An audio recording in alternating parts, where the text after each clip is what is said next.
Welcome to Fieldsports Britain, and this is a boomerang. Coming up, we're at an incredibly professional deer stalking operation in South Ayrshire. We're talking to you, the good folk of YouTube, about putting your hunting and shooting successes on film. There's plenty of Roy Lupton in this week's programme. He's teaching his peregrine, the dude, how to hit a new height by flying a kite. First, Roy's testing a new fox call from Australia, the silver fox. Boom boom, orang. There are plenty of foxes in Australia, and that's all thanks to the expats who are unable to live down under without the thrill of the chase. The Charlies have been there for about 150 years and are well established, and these days so is the noble art of shooting them. But being on the other side of the world, there are cultural and technological differences in controlling foxes. Scanning the Australian shooting press, like Guns and Game and Australian Sporting Shooter, it all looks pretty familiar. But it's the way they've recently started calling them, not shooting them, that catches our eye. It appears that the boys down under are winning the arms race on this one. A few weeks ago, a parcel arrived at the Fieldsports Channel headquarters with a DVD, a note and a new call called the Silver Fox. They claim amazing results in Australia with this call and asked if we would like to try it. Peter Kennedy and the inventor Ron Keener have been enjoying Roy's fox shooting exploits on Fieldsports Channel. They suggest he is the man for the job. I've spent a little bit of time practising with it, and I must say, to start with, I was struggling a little bit to get any sound out of this thing at all. But now we've finally mastered it after upsetting all the dogs in the neighbourhood and getting told by the rest of the family to clear out of the house. And very, very impressed with what I've seen so far, so I can't wait to take it out into the field. It looks very good. The instructional DVD that came with it, makes it look a lot easier than it actually is. The first time that I tried it, it really just sounded like a wet raspberry. So, as I say, we've got it there now. And just to show how hard it is to blow, what we've decided to do is actually get David to come and blow it for us. So, if you want to come in, take my seat, mate, and we'll see how you do with it. You haven't proved you can blow it yet. Right, so what you've got to do, in the mouth, that's it, get the tongue behind it, hold it in there. So, David's turn to get his chops around the silver fox. He steps up to the plate and delivers some pathetic schoolboy raspberries. Incredible to think he used to play the clarinet. Anyway, over to Roy, who looks and sounds all confident, but we know he hit some bum notes with his first efforts.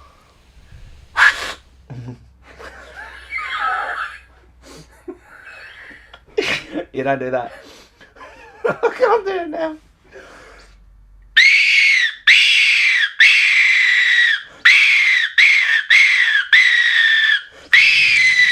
Playing the silver fox is an art, and practice makes perfect. Ron and Pete have produced an instructional DVD to accompany the call. Our first impression is that the call is exceptionally loud. It's all very well blowing eardrums, but how does it perform in the field where it really matters? The next day we head off to some ground to see if the British foxes understand Aussie. Okay, so we're just on the top of this bank and I'm trying to make sure that we've got a safe backstop if the foxes come. The foxes have been coming out of the side of the wood here and working along the bottom of this bank, just by the side of this lake. So we're going to have our first squeak here, but what we've got to be careful of is our wind is drifting down to the left. So we're going to have to keep an eye and make sure nothing crosses our path and then picks up our wind. And I'm hoping that nothing comes from the right hand side as well, because they could just sneak along the other side of the hedge line here and just make us through the brambles. But I'm going to try and squeak reasonably softly on this first one, because I don't want to call any foxes over from that side, because we want to give that a go over there in a minute. So I'm hoping we can just target these ones, but what we can do is give it a go and see. Roy puts us in a nice position with a great view looking down onto a woodland. He then unleashes the silver fox. It definitely sounds different, raspier, stronger. Within seconds we can hear a magpie and a pheasant getting a bit nervous. And out pops a young fox. What a great start. But he dives back into cover and we wonder if we've missed our chance. Roy keeps the call going, and after another minute or so the original fox appears with another in tow. They're probably from the same litter. The call clearly has them focused on us. They certainly aren't coming in as close as the Australians have them, but that may be because they're more savvy over here. Roy takes his chance and drops one, repositions and drops the other. A great first outing for the silver fox. So what does Roy think about the latest addition to his collection? Excellent. Well, that just goes to show the old silver fox works. I'm really impressed with that. So yeah, and it was amazing as well. You could hear the foxes coming all the way through the wood. So all the magpies were kicking up, and it must have been a good 400 or 500 yards away that the magpies picked them up, and they walked all the way through, or worked themselves all the way through. And we got two coming out at the same time there. So they were working out to us. It came out initially, but the scent, unfortunately, is just wafting a little bit. So they were going to come right into us, and they started coming right across the open towards us. But then, unfortunately, the wind just changed a little bit, and you could see that one just go to turn and run back. So didn't have the time, unfortunately, or didn't have the opportunity to call them any closer into shotgun range. So we had to capitalise on what we had. So took the first shot, and then luckily the second cub was still well within range and got the shot on the second one as well. So yeah, absolutely superb. But the call really does bring them in from a hell of a distance. So very, very impressed. Ron and Pete are looking for a company to distribute the silver fox over here in the UK. But they've sent us 50 for anyone interested in Aussie rules foxing. Just go to our website, fieldsportschannel.tv, and click on our shop page. For more info about the silver fox, go to www.silverfoxwhistles.com. And if there is someone in the trade who fancies looking after these guys and their new invention, please do get in touch with them. Now from down under to over the top, it's David on the Fieldsports Britain News Stump.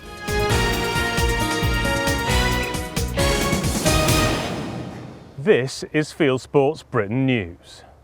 A huntsman's been praised by police for helping them with a cross-country car chase.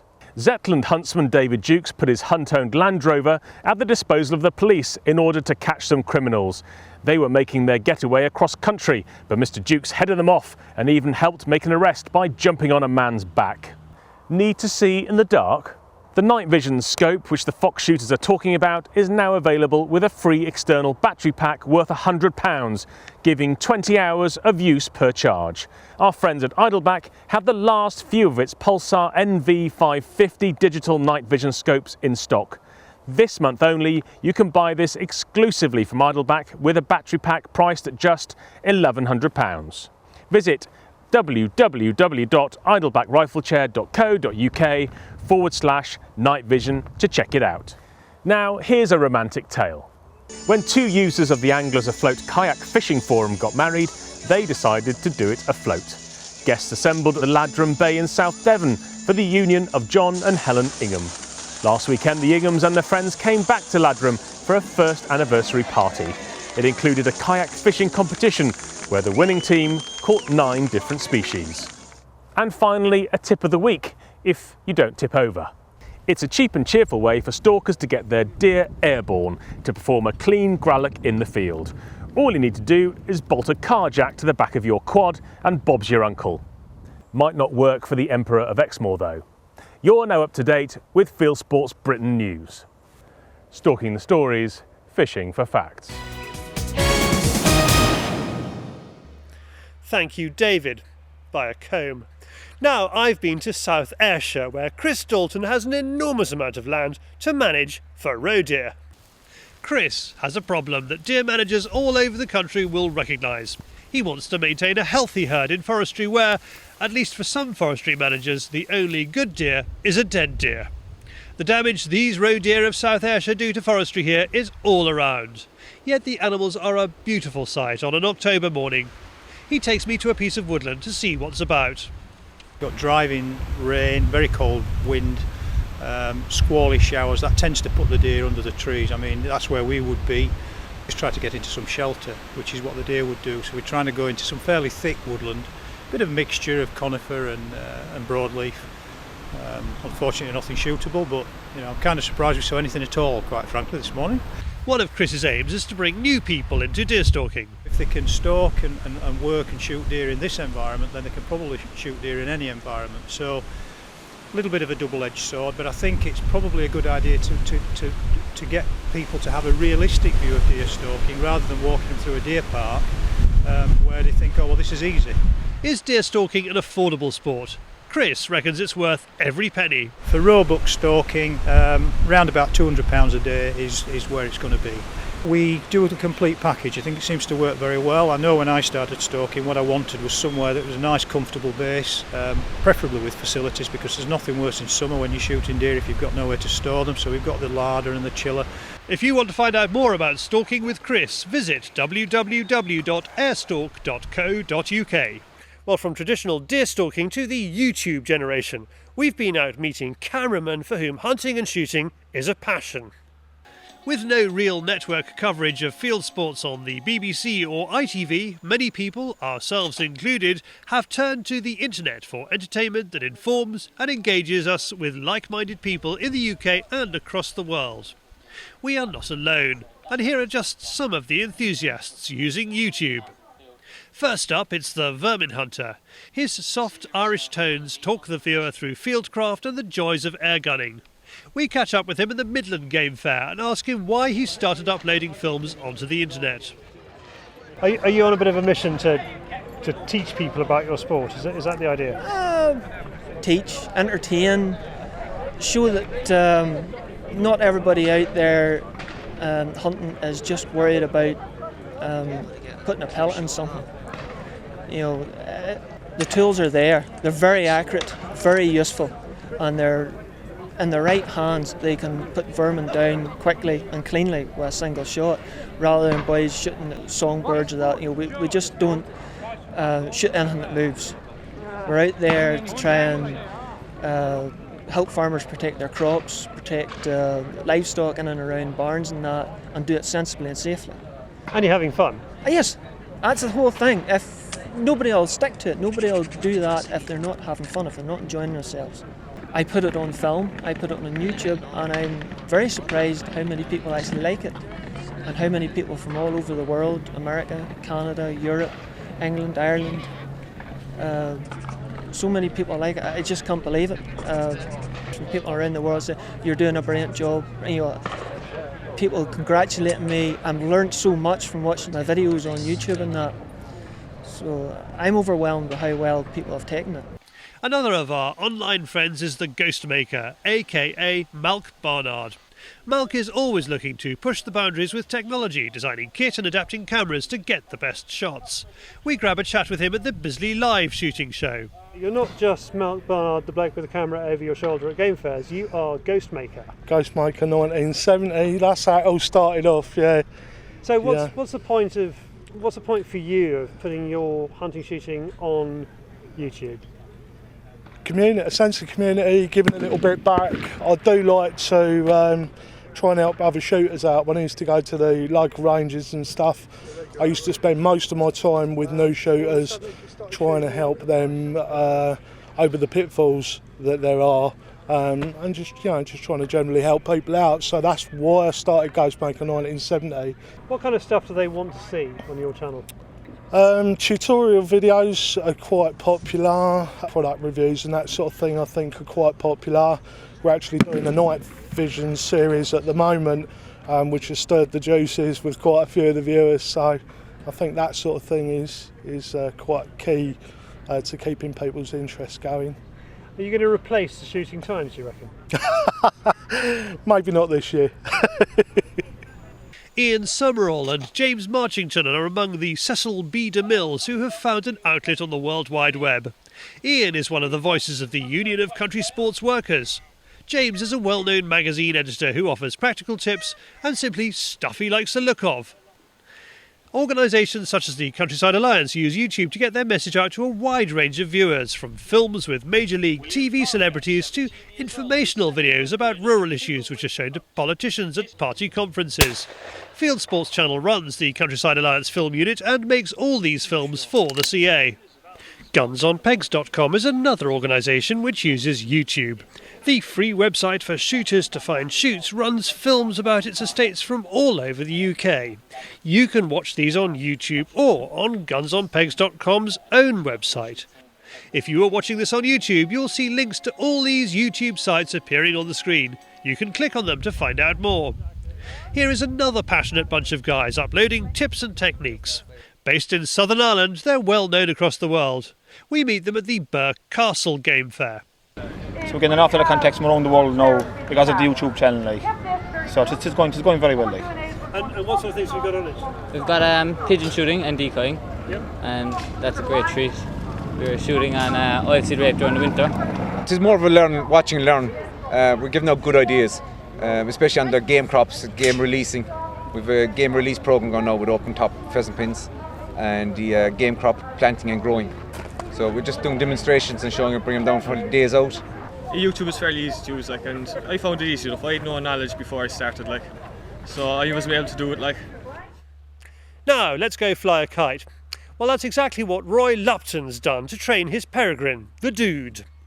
We know Roy enjoys playing with big boys' toys, but with his latest bit of kit, he really is taking the mick. We're going to fly a kite. No, not a red one, but a yellow and blue one. And the reason is we're training his young peregrine, the Dude, to increase his pitch and his strength. Training falcons with kites started in the USA. With their vast open plains, some of the birds are now achieving heights of 2,000 feet. Roy is looking for about 1,000 feet from the Dude eventually, and today it'll be more like 500. Many years ago I used to do a lot of kite training, and I found myself going back to playing with balls of string and big toys. And basically what we do is we put the kite up on a line and we dangle the lure from the line, which is on a detachable mechanism. So when the bird goes up to it, the lure detaches and it follows back down, or the lure comes back down the string with the falcon attached. And basically what we're trying to do is just, one, build fitness with the falcon, because it's quite hard work for him to go up to it, and two, we're trying to encourage him that height is a good thing above us. So then what we do, once he realises that he can go up and he's got the strength to make a good height above us, then we start going out and we start trying to find game for him to fly on. So we'll get him up and then we start looking for coveys of partridges to flush underneath him. Pete takes the kite to the top of the hill. We're a bit nervous because the wind is much stronger up there. We could risk losing the kite. Before the kite is released, Roy attaches the lure. What we've got here is a clip that fits onto the main line. So that should run back down towards us. It runs quite freely. And we've got a little rig here that attaches on with a pressure release clip.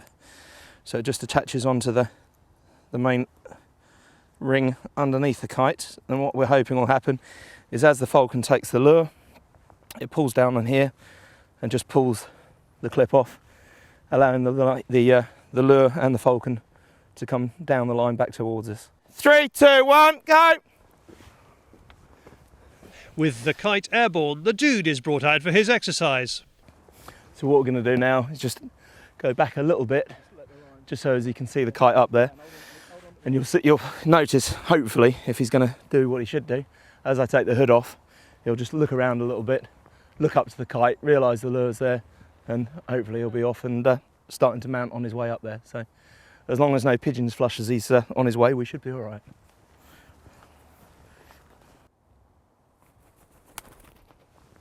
The Dude makes good progress and reaches the kite in less than a minute. He attacks the lure once, twice, and then gets a good grip and descends with his prize. So how does Roy rate his performance? Yeah, that was okay. He did well on that. He mounted quite nicely, so we'll just ask him to step off the lure. He gets the rest of his grub and a nice successful training session for the afternoon. So I tired you out a little bit. Not too bad though. I thought he was going to be, panting a lot more after working himself like that, but he did well. So hopefully another week, and he'll be up around about 1,000 feet, and then we can start introducing him to game. So that's when it really gets fun.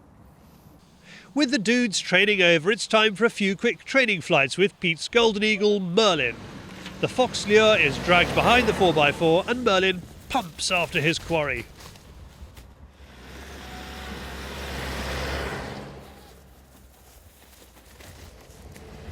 After a couple of successful runs, the peregrine, the golden eagle and the kite are all packed away for another day's fun. We're back next week, and in the meantime you can buy that silver fox call on our website www.fieldsportschannel.tv until it finds a UK distributor. And while you're on the website, why not click to like us on Facebook, or follow us on Twitter, or pop your email address into our constant contact email subscription form, and that way we can tell you all about our programme every week.